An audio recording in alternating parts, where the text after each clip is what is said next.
Pegando esse gancho aí, já poderia começar é, perguntando quais são as indicações para quem usa esses hipoglicemiantes aí, injetáveis, né? Ozempic e outros, né? E quais as contraindicações? Nesse caso, pessoas que realmente vão precisar ou ninguém precisa, como é que é essa sua abordagem? A pessoa que come por impulso, que belisca muito, talvez ela esteja com algum problema na regulação do sistema dopaminérgico, que é o principal sistema responsável por essa questão das recompensas rápidas. E isso vai gerar uma cascata de maus comportamentos, culminando, por exemplo, numa obesidade, num sobrepeso, num sedentarismo, né? E Que isso Legal, bacana, hein? hein? Eu só tô vendo aqui. Quebrando mitos aqui. Eu só tô vendo o Gley anotando aqui, porque ele falou, eu vou aplicar isso aqui tudo, eu vou fazer Doutor, autodeterminação. sobre essa mudança do ambiente me chocou bastante, né?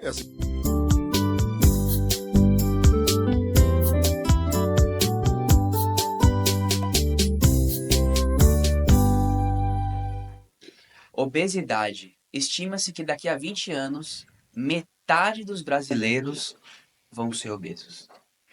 Dizem que é a raiz de todo o mal em relação a doenças, relacionadas a doenças como câncer, hipertensão, doenças inflamatórias. Hoje nós vamos ver a obesidade por um outro ângulo. Ano passado, nunca se vendeu tanto Ozempic. É uma febre mundial, né? O uso, por exemplo, do Ozempic para o tratamento de obesidade. Vamos hoje mergulhar nesse tema e ver quais são os caminhos e qual é o melhor caminho quando a gente pensa em emagrecer com saúde e de forma perene, fugindo daquele efeito sanfona. Estamos aqui hoje com Harrison Glay e com o Dr. Hernando. Muito prazer, pessoal. prazer, muito obrigado pelo convite. Prazer imenso estar aqui. Bom dia a todos, prazer imenso também. Muito bem, Dr. Hernando. Fala um pouco primeiro da sua trajetória para as pessoas lhe conhecerem, entender como é que você chegou aqui hoje. Certo, vou contar de uma maneira breve aqui, mas eu passei por uma formação bem extensa. Eu me formei na Universidade Federal da Bahia e logo em seguida fiz vários cursos de pós-graduação. Eu cheguei a concluir 5 pós-graduações em âmbitos similares, desde o comportamento alimentar, fisiologia do exercício, que teoricamente foi a minha base durante 4 anos lá na faculdade, que eu desenvolvi pesquisas nessa área. E fiz também várias outras pós-graduações em sono, em comportamento humano como um todo, neurociência, e fui caminhando também para algumas especializações aí em medicina do estilo de vida e mudança comportamental em saúde, além de cursos específicos sobre obesidade, emagrecimento. Tudo isso é para conseguir, né, atingir uma das maiores doenças do século XXI, que é a obesidade. Muito bem, doutor Leandro. Obrigado. A gente está vendo aqui que a gente vai conversar com uma pessoa que está domina o assunto, né? Mas por uma vertente diferente. A gente viu que você estudou muito mais sobre comportamento. E, na verdade, o motivo de você estar aqui é esse, né? Para quem não sabe, doutor Hernando tratou minha esposa, né? E ela ficou encantada. Ela, ela queria tomar o Ozempic, né? Já tinha tomado uma vez. E eu falei, fui totalmente contra. Falei, não, Ozempic de novo não, né? E aí ela ficou sabendo do doutor e ficou encantada realmente com a abordagem e resolveu o problema, né? Até hoje ela aplica os A mandamentos. estratégia, eu brinco com ela, a estratégia da Lady, que eu depois eu comento aqui como é que a gente fez. Pegando esse gancho aí, já poderia começar é, perguntando quais são as indicações para quem usa esses hipoglicemiantes aí, injetáveis, né? Ozempic e outros, né? E quais as contraindicações? Nesse caso, pessoas que realmente vão precisar ou ninguém precisa, como é que é essa sua abordagem? É bem interessante essa a indicação de fato para as medicações, né, relacionadas à antiobesidade, que a princípio foram desenvolvidas para pacientes diabéticos e hoje já é chancelado ali para o tratamento também da obesidade, como Ozempic, né, os análogos do GLP-1. Tem outros também, como por exemplo o Contrave, que aí já não são nessa mesma classe medicamentosa, mas também são medicações anti-obesidade. Existem os novos, o Mounjaro que está vindo aí, que virou uma febre também. As indicações de fato para esses medicamentos são para pacientes obesos. Se a pessoa está ainda em um nível de sobrepeso, ela não tem indicação. Que, por incrível que pareça, a maioria das pessoas que estão em sobrepeso buscam a medicação. Além disso, não só a obesidade, mas como comorbidades. Então, se o paciente ele tem sobrepeso, mas ele tem uma comorbidade importante, ou seja, alguma outra doença que ela pode ser agravada pelo excesso de peso, aí sim também considera-se o uso. Não existe, não tem um guideline específico para isso, mas em alguns casos a gente pode sim utilizar, ou quando as estratégias dietéticas falham, ou quando as estratégias comportamentais falham, então a gente usa como um adjuvante, às vezes, essa terapia medicamentosa. Mas esse tratamento, né? Se o paciente ele faz o tratamento procurando um caminho mais fácil para o emagrecimento e de repente ele não muda o comportamento, ele pode ter o efeito rebote mesmo tomando medicamentos que são indicados para obesidade? Esse é o grande problema em utilizar as medicações anti-obesidade sem uma indicação formal é exatamente o efeito sanfona. Por quê? Você muda o externo e não muda o interno da pessoa. Você externamente está forçando ela a comer cada vez menos. Porém, internamente, ela ainda briga em querer comer mais. Então, ela só não está conseguindo comer por conta da medicação. Mas assim que tirar a medicação, ela volta, porque não mudou o hábito, não mudou o comportamento. E essa é a grande complexidade de uma doença como a obesidade, porque ela não abrange apenas a parte fisiológica, mas a mental, a comportamental. E por isso que eu frisei tanto em mudança de estilo de vida. É isso que mantém a perda de peso no longo prazo. Existem alguns fatores, e o principal deles, para perda e manutenção do peso, é atividade física e uma alimentação regular. Não digo uma alimentação isenta de carboidrato, não é para cortar nada, ou não vou ter minha sobremesa, não vou sair no final de semana. Não, nada disso. Você treinando bem e tendo uma alimentação regular, equilibrada, com certos eh, se permitindo algumas coisas, você vai ter uma perda de peso com manutenção no longo prazo. Muito bom. É que aqui a gente está falando, né, doutor, de uma pandemia, vamos dizer assim, de um comportamento que tem sido gerado por causa da modernidade, né? Então, a modernidade tem feito com que a gente busque sempre soluções práticas e rápidas e fáceis. Hoje a gente foge de soluções que exigem esforço, apesar de essas serem sempre as melhores, né? A gente fala desde alimentação, de comprar um alimento industrializado, porque a gente foi no mercado e comprou, do que preparar a nossa refeição, né? Então, assim, hoje a modernidade traz muitas facilidades e isso acostumou a gente mal. Então, quando a gente vai falar, "Meu, eu preciso perder peso", as pessoas sempre querem o caminho mais fácil. Ah, é um medicamento, né? Apesar da Nat Pharma, né? Aqui é um podcast da Nat Pharma, e a gente comercializar medicamentos, a Nat Pharma está aqui para promover saúde e usar os medicamentos de forma correta, né? No seu devido lugar, sempre dentro de uma estratégia, né? A gente fala, por exemplo, que os suplementos para emagrecimento existe e a gente recomenda dentro de uma estratégia de emagrecimento, nunca como a principal, né? Porque a gente sabe que o principal é a atividade física e é uma boa dieta balanceada. Mas é isso. A gente está vivendo, na verdade, é o reflexo de uma pandemia da preguiça. Não sei se pode ser chamado assim. Eu diria que, assim, quando, quando a gente trata de buscar atalhos para o emagrecimento, inclusive essa foi uma das minhas principais dificuldades nessa área, a população ainda vê o médico como um atalho para o emagrecimento.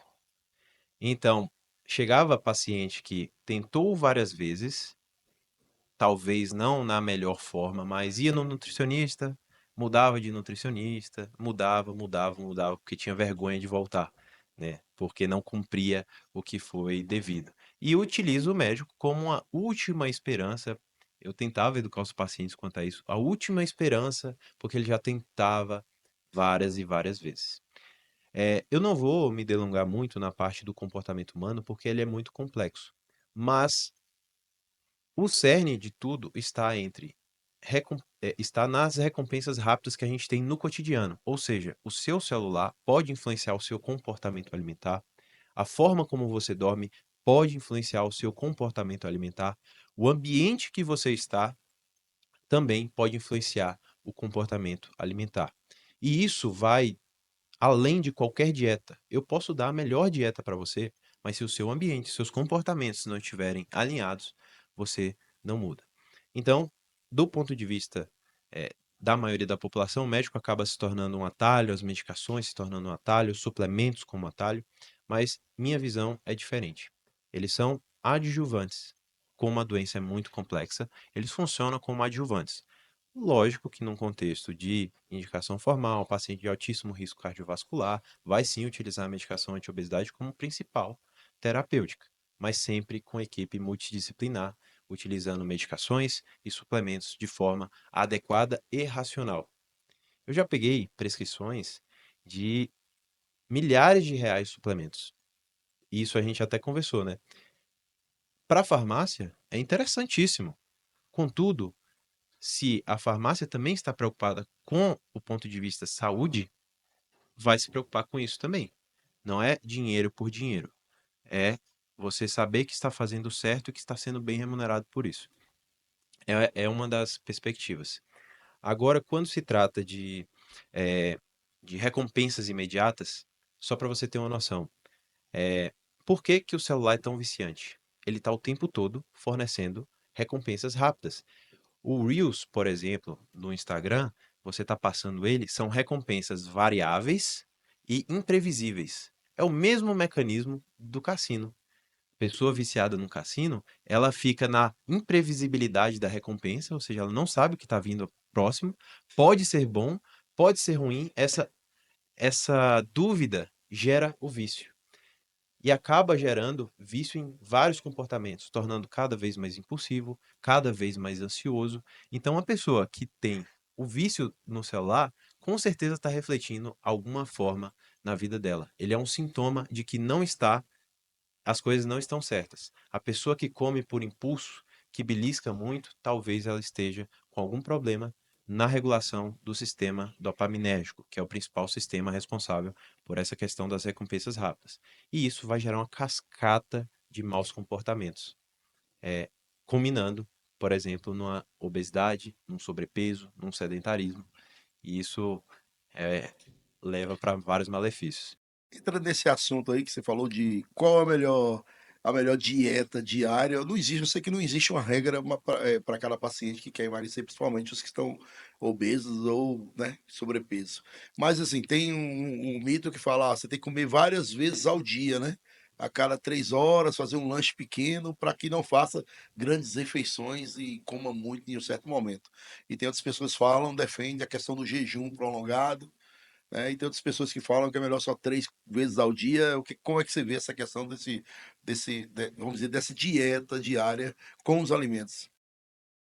Quando a gente fala de estratégias dietéticas, inclusive, eh, existem várias e várias, e todas elas funcionam, por incrível que pareça, porque a gente tem que levar em conta a individualidade biológica e rotina do paciente.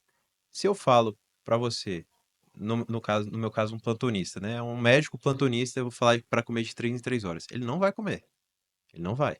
Se você tem uma rotina, às vezes, muito estressante pela manhã ali e não tem tempo, é uma rotina mais corrida, comer de 3 em 3 horas vai atrapalhar ele.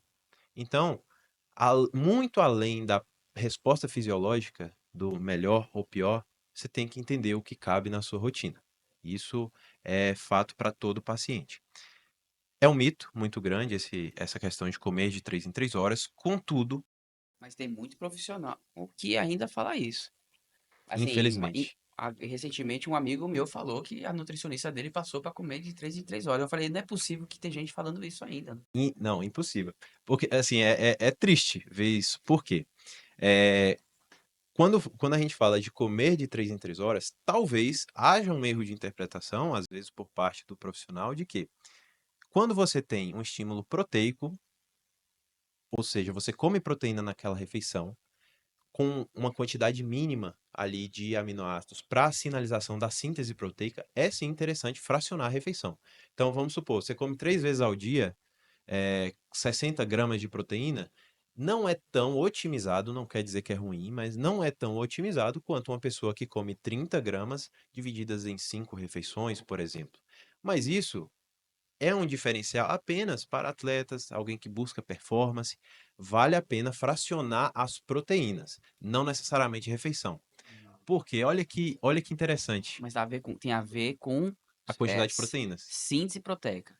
Cara, Isso. né? É quem quer ganhar ganho de massa. Isso, tem a ver com síntese proteica, mas não quer dizer que, vamos supor, você é uma pessoa normal, comum, e come de 3 em 3 horas e a outra pessoa come apenas 3 vezes ao dia. Ambas com a mesma quantidade de calorias na dieta. Elas não vão ter uma diferença tão significativa. Às vezes, a que fracionou mais proteínas, lembre-se, proteínas, talvez vai ter uma recuperação muscular um pouquinho maior, mas é um ganho marginal. Às vezes não é tão significativo. Por isso que na performance, e aí eu falo performance, qualquer ganho marginal é significativo Quando é atleta quando é também. atleta, que você quer fazer tudo perfeitamente. Mas para pessoas normais, jejum pode ser interessante, fracionar refeições pode ser interessante. O que é mandatório aqui é que seja adequado à rotina do paciente. Quanto mais tempo ele conseguir seguir aquilo, melhor. Mas quem é que vai ser mais fácil comer de 3 em 3 horas? Para qualquer ser humano, eu imagino que você dificulta a vida da pessoa, né? Se você consegue organizar pro cara um café da manhã, um almoço, um jantar, né? Eu vou confessar para você que assim, eu costumo comer 3 refeições por dia. Por quê? É mais fácil. É, É mais fácil você planejar 3 refeições do que fazer 5, com certeza. 6, preparar ali as refeições. Aí vem uma outra questão também, que é você distanciar muito as refeições não é interessante. Ali pela questão de fome mesmo. Você tomar o café da manhã, almoçar e jantar, a não ser que você não sinta fome, tudo bem. Mas a maioria das pessoas, quando tem esse intervalo entre as refeições muito prolongado, tende Vamos pensar a na sentir um próxima. pouco. Sentir um pouco. É, e isso é uma coisa que a gente ajusta fazendo um jejum, por exemplo. Mas aí jejum eu sinto mal. Assim, sendo bem franco, muitas vezes é uma questão psicológica. A pessoa, vou ter uma hipoglicemia se eu não comer. Não, a gente tem glicogênio muscular. Se você comer uma refeição boa à noite, você vai ter sim glicogênio suficiente. A não ser uma pessoa uma pessoa diabética, com restrições, uma diabetes tipo 1, por exemplo, aí sim, ela tem uma restrição maior. Mas um diabético tipo 2, ele também é tolerante a jejum. Ô Hernando, você falou sobre a questão do sistema dopaminérgico, Isso. né? Quando você percebe, então, um caso desse, né? Que a pessoa realmente tem ali no modo de vida dela, algo que já desestabiliza esse sistema, seja o celular, seja qualquer outro tipo de comportamento, de hábito. Como é que você costuma atuar? Você entra com um medicamento, né, para regular essa questão, esse sistema? Ou é puramente conversa, terapia, mudança? Como é que você entende isso? Dentro da entrevista clínica, quando a gente fala sobre, de certa forma, desregulação dopaminérgica, uma pessoa que está muito impulsiva, que está muito ansiosa, a gente primeiro tem que traçar se é realmente patológico ou se é causado pelo ambiente. Hoje tem um boom absurdo de TDAH. Várias pessoas supostamente sendo diagnosticadas com TDAH. Tem que tomar muito cuidado com isso, porque TDAH é um distúrbio do neurodesenvolvimento. Então começa desde pequenininho e vai e não se manifesta somente na vida adulta. Nesse caso, alguns sintomas são muito semelhantes. Então, uma pessoa desatenta, uma pessoa impulsiva, uma pessoa que não consegue se concentrar, vai falar: estou com TDAH. Não, muitas vezes é uma falta de bons hábitos. Uma pessoa que dorme mal mimetiza exatamente os sintomas de TDAH. uma pessoa que dorme de maneira insuficiente. Ah, eu durmo 5 horas por noite, está ótimo. Durmo 6 horas por noite, está ótimo. Cuidado. Talvez você esteja vivendo aquém do seu potencial e se acostumou com isso. Não é que você dorme bem. É preconizado mesmo, 7 a 8 horas de forma regular. Pessoas têm uma tolerância, às vezes, até 6 horas de forma regular no sono. E eu sempre começo pela regulação do sono. Por isso que é tão importante dormir bem. Quando a pessoa tem esses sinais de disfunção dopaminérgica, por assim dizer. O paciente obeso ele tem uma propensão maior a ter uma desregulação nesse sistema, porque a própria inflamação gerada pela obesidade, ela causa inibição do córtex pré-frontal, que é como se fosse o centro de comando do nosso cérebro. Então, se você desliga uma parte do córtex pré-frontal, e assim como o sono também faz isso, você torna a pessoa mais primitiva, mais impulsiva. Ela quer comer o doce na hora que tem que ser agora, ela quer a resposta imediata, ela O que que quer leva a isso, você falou? a, O a desligamento? inflamação. A inflamação causada pela obesidade, inflamação crônica causada pela obesidade, pode afetar o correto funcionamento do córtex pré-frontal, assim como um déficit de sono. Então, são coisas muito importantes que eles desligam, em parte, o centro de comando do nosso cérebro, que é o que é responsável pelas decisões racionais, e torna ele cada vez mais impulsivo, seja para o lado da comida, seja para o lado financeiro. É, Hoje em dia, tem em voga, eh, por exemplo, finanças comportamentais, que eu consigo fazer um paralelo muito grande entre o comportamento financeiro da pessoa e o comportamento alimentar. São as mesmas bases, e se você observar uma pessoa que é impulsiva para comprar, ela é impulsiva para comer, ela é impulsiva para vários aspectos. Então, a gente não pode olhar apenas para o alimento, apenas para a medicação, apenas para a suplementação, porque vai ficar incompleto, né? Então, pessoa que precisa desse tipo de abordagem para a disfunção da apneia, a primeira coisa que eu corrijo é sono. Lógico, a entrevista clínica é mais detalhada para detectar se não é de fato algo patológico que a gente entra com a medicação. E aí vem algo interessante que o pessoal costuma fazer, vai num nutrólogo, por exemplo, e recebe o combo de Venvance, Ozempic, um antiemético, mais um outro antidepressivo, um ansiolítico, faz um combo assim, de fato, vai ter um resultado na perda de peso. Porque a pessoa não come, ela não sente vontade de fazer nada, eh, mal vai fazer exercício, vai perder ela realmente perde peso, mas a gente não quer apenas perder o peso. Emagrecer é um conceito completamente diferente. E emagrecer com sustentabilidade é outro conceito.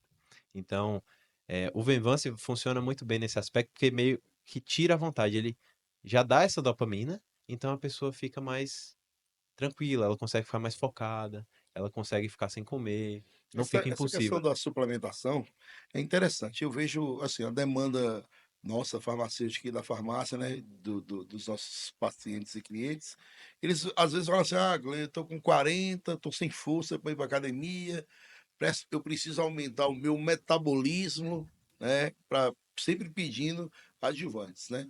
E assim, ah, vou jogar uma bola, fui jogar uma bola ontem, eu já tomei uma cafeína com a taurina para correr melhor. Acabei lesionando a coluna.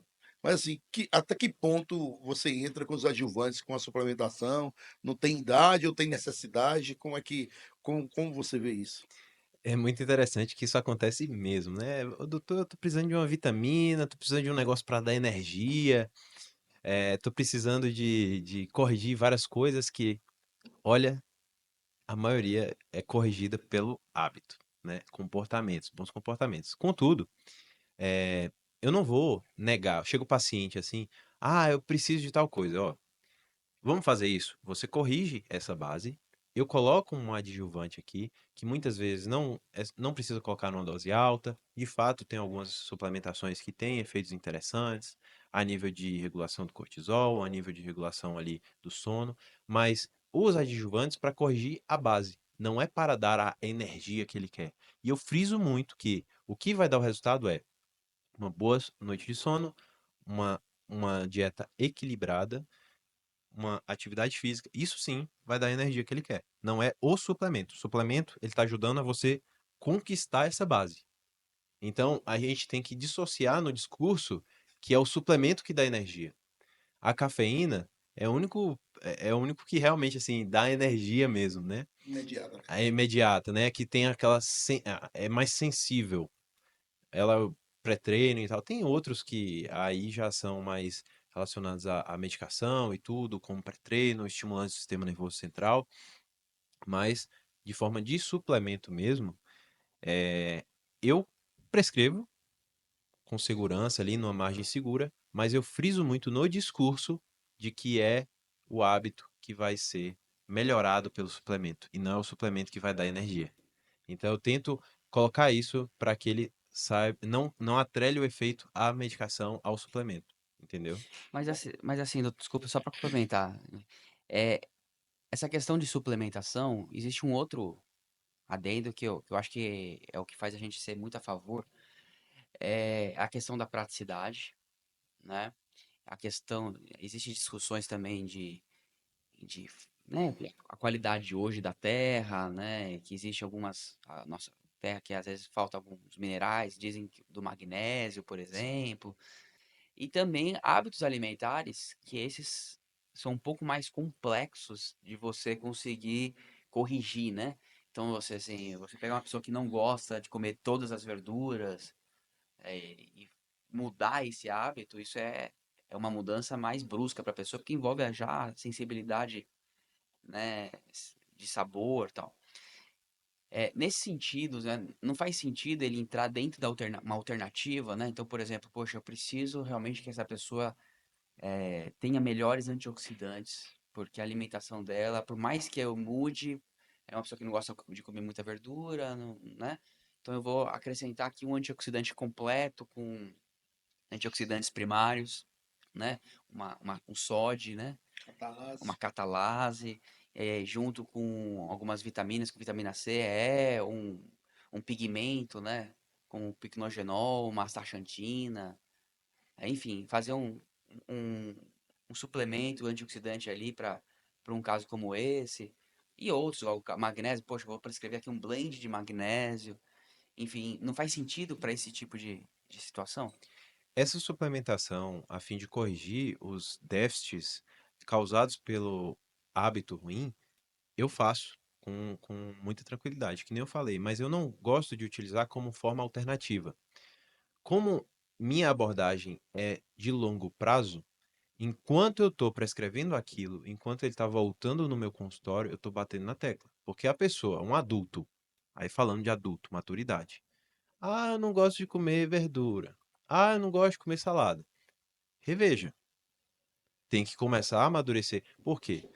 E eu falo isso sem querer denegrir alguém ou algo nesse sentido. É, por quê? A gente pode ser maduro em várias áreas da vida. Você pode ser um baita empresário, mas pode continuar com comportamentos infantis, não desenvolvidos e imaturos quanto à sua alimentação, quanto à sua parte de educação física. Então, é como se você estivesse no jardim de infância em uma matéria e em outra você já é pós-graduado, entende? E isso pode ser dentro de uma mesma pessoa. Então, enquanto ele estiver ali, eu estou prescrevendo para ele, eu não quero que ele fique dependente para o resto da vida de suplementação. E eu quero que a suplementação que ele esteja usando aqui seja diferente da próxima, porque não vale a pena. Você tem que ir usando sempre de forma complementar, né, e não alternativa, sempre de forma complementar aos hábitos. Enquanto ele está desenvolvendo bons hábitos, eu estou trocando a suplementação, eu estou modificando, estou vendo, endereçando diretamente para o que ele precisa. E sim, há várias vitaminas, magnésio eu utilizo bastante, principalmente questão de regulação intestinal, tanto a parte de sono é muito interessante também. Adaptógenos eu utilizo bastante, né? Ashwagandha, rhodiola, rósea. Então são suplementos bem interessantes num contexto geral. E eu deixo sim prescrito. Mas frisando que não é ele que vai dar o resultado. Você pegou numa tecla aí realmente profunda, né?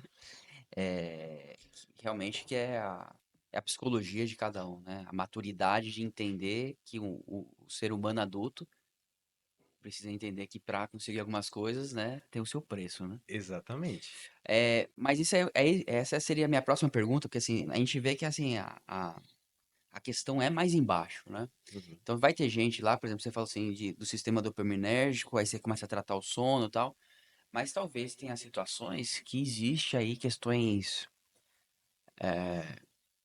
emocionais, né, que são mais profundas, que não são simplesmente por causa de um comportamento, mas a causa é algo que aconteceu na vida da pessoa, como foi a infância dela, questões que talvez estejam até no inconsciente, que ainda nem foram tratadas pelo consciente.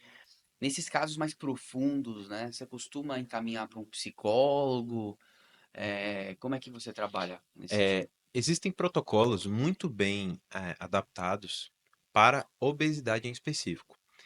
Dentro da psicologia, a gente pode, digamos assim, trabalhar numa psicologia mais sintomática e numa psicologia mais causal.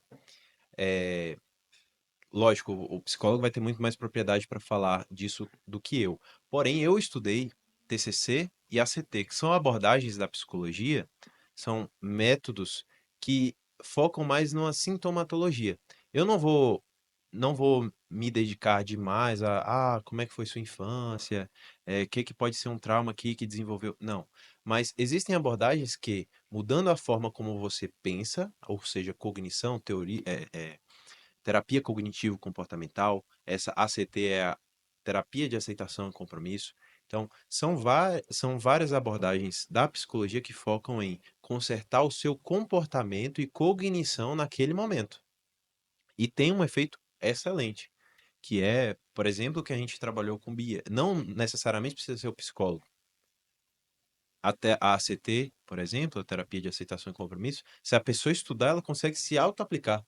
Inclusive, a Organização Mundial de Saúde tem protocolos de ACT para autoterapia para tratar o estresse crônico, né? Então, é uma forma de fazer isso. Só que os pacientes que vêm para o consultório, que têm algum problema de base assim, eu não abordo diretamente, tinha psicólogos que eu encaminhava assim, que eu conhecia, porque é interessante você manter uma equipe multidisciplinar Uhum. alinhada, não é simplesmente, ó, vai lá no psicólogo, você precisa corrigir. Não, não é assim que funciona. Nutricionista também tinha o meu parceiro, que eu conhecia a abordagem dele. Enfim, esses pacientes, eu costumo primeiro abordar o quão motivado ele está. E quando eu falo motivação, não é aquela coisa, aquela energia, aquela vontade, não.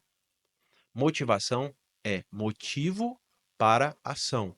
Por que você quer aquilo? Ah, é porque eu quero ficar bem para o verão. Não é, não que a motivação dela não seja suficiente, mas uma motivação física, estética, ela não é duradoura. Não é duradoura. Já tive pacientes obesos lá que já tinham perdido a questão de autoestima, já não se olhavam mais no espelho, mas a motivação não era mais estética. Ela não conseguia, por exemplo, sentar para brincar com a filha. E nunca ninguém tinha perguntado isso para ela. A limitação que realmente causava ela, o que motivava ela a emagrecer. Então eu toquei em um ponto que ninguém nunca tinha tocado. Ela não, ela queria emagrecer para conseguir brincar com a filha, porque ela não conseguia sentar no chão, porque ela não conseguia levantar por causa do peso. Entende? Então, primeira coisa que eu abordava nesses pacientes era por que ela quer emagrecer? Ah, eu quero ficar linda, esbelta e tal. É uma motivação válida, mas o que mais? O que mais vai sustentar essa mudança? É, pode ser muito relação com filhos e tudo, e intrinsecamente também, por que você quer fazer isso? Por que a saúde, por que a alimentação vai ser bom para você? Então, eu extraía o máximo que podia disso. E dentro da motivação, a gente tem como abordar três pontos principais. Por que que a pessoa às vezes não se motiva e não mantém um estilo de vida saudável? Tem três pontos muito interessantes, que é autodeterminação, autoeficácia e ambiente, sentimento de grupo. A autodeterminação diz respeito a é uma decisão que ela tomou por conta dela. Então não é, eu trouxe meu marido aqui porque ele precisa emagrecer. Essa questão do eu preciso parece impositivo, não partiu da pessoa. Autodeterminação é uma decisão que você tomou por conta. Você percebeu que é importante você mudar. Autoeficácia é a percepção de que você consegue mudar. Uma pessoa que passou várias vezes por esse processo de emagrecimento, tentou, voltou, tentou, voltou, tentou, voltou, ela não se sente mais capaz de mudar. E a gente tem que mudar o discurso dela para que ela realmente consegue acreditar nela mesma, consegue pequenos passos. Você foi para academia uma vez na semana, tá ótimo. Ah, foi duas, excelente. Não precisa se comparar com pessoas que já estão no ápice. Então, autoeficácia diz respeito a essa questão. Ela se sente capaz ou não de mudar. E o terceiro é o sentimento de grupo. Se você está em um grupo que todo mundo bebe final de semana, todo mundo come mal final de semana. Ah, mas são meus amigos e tudo. Aceite que você não vai mudar tanto quanto você gostaria. O ambiente dita muito o ritmo. Ah, mas aí eu tenho que me afastar dos meus amigos? Temporariamente, sim. Sendo bem franco.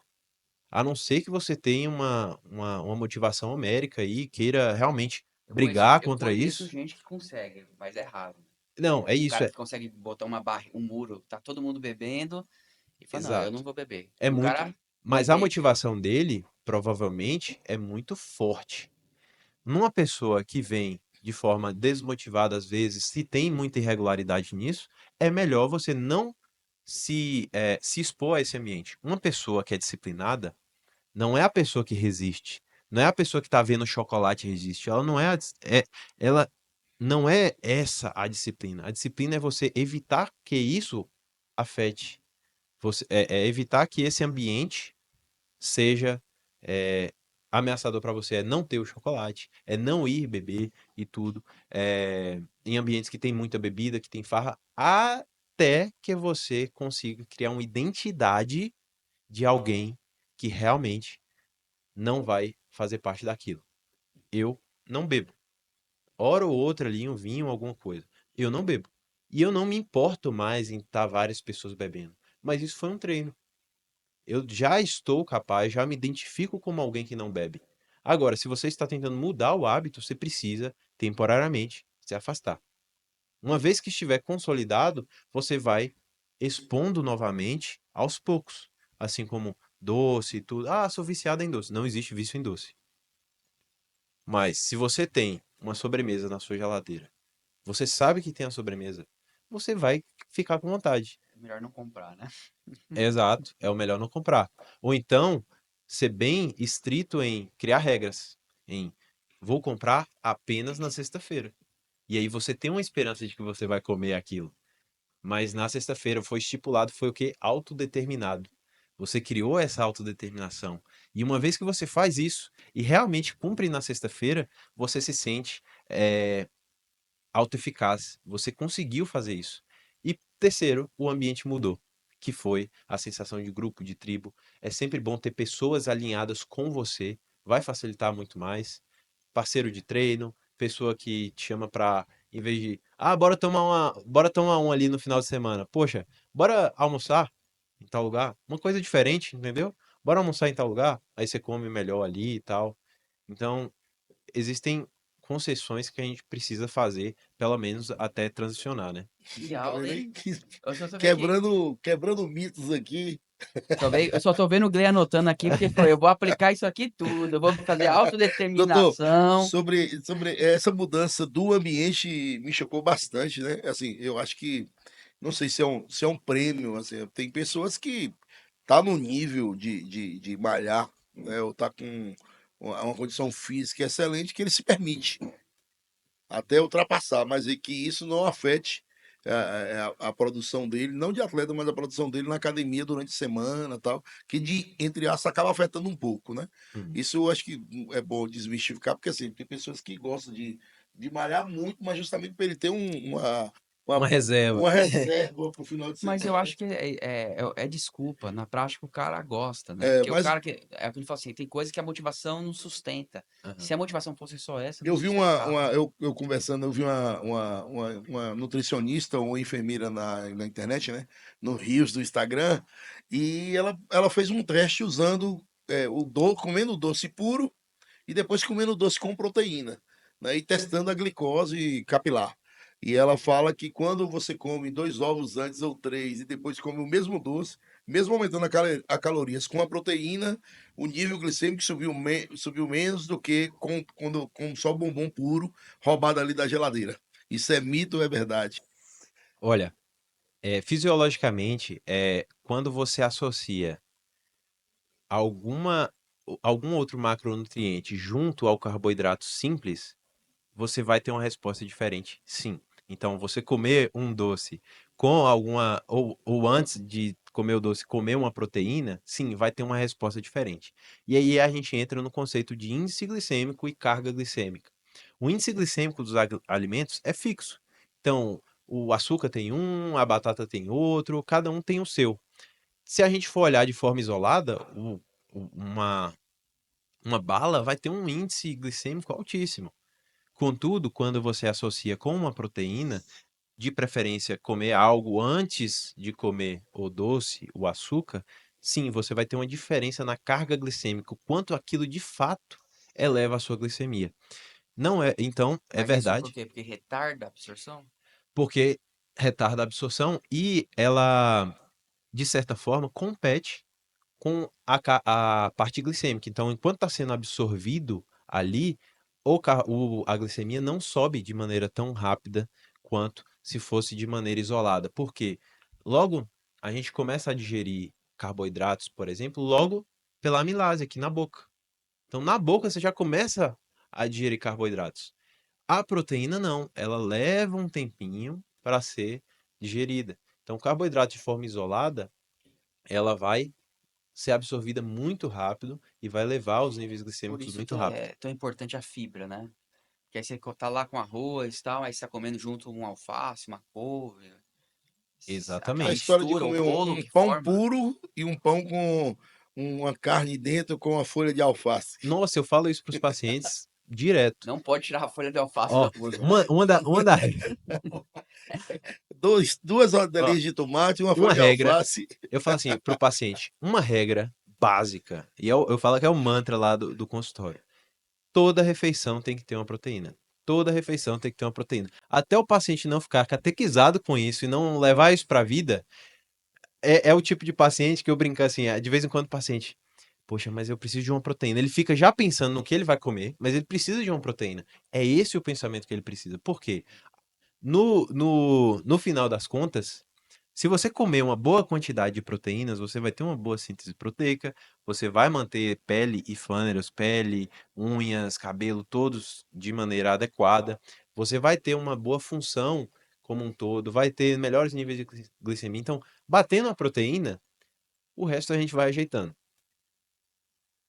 Porque no mundo ideal você comeria tudo certinho, planejadinho e tudo, mas se você focar em comer proteína toda a refeição, vai dar certo. Entendeu? Assim, no geral, vai dar muito certo. Ó, Muito legal. foi muito boa a conversa. Muito boa mesmo. A gente vai ter que ter um Um segundo segundo momento. podcast aí. Porque eu nem consegui falar, a gente nem conseguiu explorar a resistência à insulina que a gente queria explorar, né? Por isso que eu vou fechar, Fernando, e aí numa segunda vez a gente explora outro tema.